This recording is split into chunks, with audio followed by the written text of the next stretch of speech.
6 days you shall labor. The Bible says in Exodus 20 verse 9, 6 days you shall labor and do all your work. I drove 45 minutes to a job site where I worked about 8 hours. My work consisted of designing and building an outdoor brick fireplace at the east end of a recently built pavilion. I enjoyed the beauty of the day, some fresh mountain air, and the strenuous exercise. The work was satisfying. At the beginning of time, God designed and planted a garden eastward in Eden and put the first two people, Adam and Eve, in this garden to care for it. From the very beginning, God created man to experience meaning and joy through labor. Not only is work a command of God, it is also a blessing from God. The reason we find meaning and satisfaction in working is because God created us similar to Himself. God designed and built the universe, and ever since, man also has been designing and building and ruling upon the earth.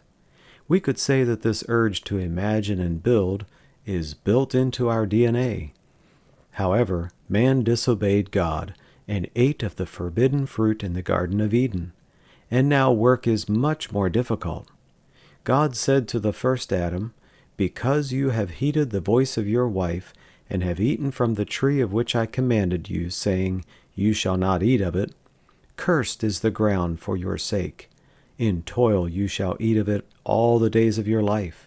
Both thorns and thistles it shall bring forth for you, and you shall eat the herb of the field.